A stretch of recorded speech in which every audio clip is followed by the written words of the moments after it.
జగద్గురువులైన శ్రీ ఆది శంకరుల వారు ప్రప్రథమంగా సన్యాసాశ్రమం తీసుకోకముందే బ్రహ్మచారిగా ఉన్నప్పుడే లోకోద్ధరణకై చేసిన గొప్ప స్తోత్రం కనకధారా స్తోత్రం. ఈ స్తోత్రం అతి సులభంగా తేలికైన శ్లోకాలతోటి అందరూ పఠించే విధంగా ఉంటుంది. ఈ స్తోత్రాన్ని లోకానికి ఇచ్చే నాటికి శంకరుల వారు అతి చిన్నవారు, కానీ అప్పటికే సకల శాస్త్రాలను అవగతం చేసుకున్నారు. ఈ స్తోత్రాన్ని శ్రీ శంకరులు సన్యాసం తీసుకోక ముందే ఇచ్చారు. ఎందుకంటే సన్యాసం తీసుకున్నాక లౌకిక కోరికలు కోరకూడదు. కోరిన ఆ కోరికలను ఆ సన్యాసి భగవత్ అర్పణం చేయాలి. శంకరుల వారు 7 ఏళ్ల వయసులో భిక్షకై ఒక బీద బ్రాహ్మణి ఇంటికి వెళ్ళారు.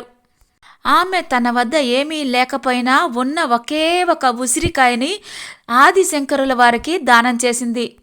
ఆమె పరిస్థితిని చూసి కరిగిపోయి ఆదిశంకరుల వారు ఆమె వద్ద భిక్ష తీసుకున్న తర్వాత లక్ష్మీదేవిని ముగ్గురమ్మల మూలపుటమ్మగా స్తోత్రం చేశారు.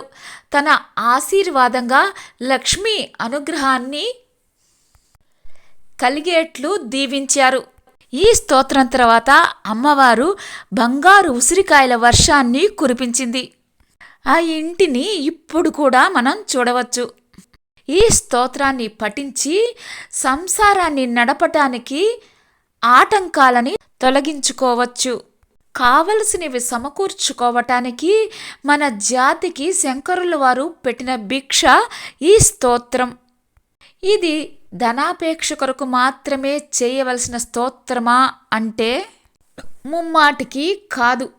ఆదిశంకరుల వారు ఈ స్తోత్రంలో పరబ్రహ్మ తత్వాన్ని కీర్తించారు. పరబ్రహ్మం యొక్క కారుణ్యాన్ని కీర్తించారు. ప్రారబ్ధాన్ని ఎవరూ దాటలేక దానివల్ల కలిగిన ఆటంకంతో పుణ్యకార్యాలు చేయలేకపోతున్న వారి ప్రారబ్ధాన్ని తొలగించే స్తోత్రం ఇది.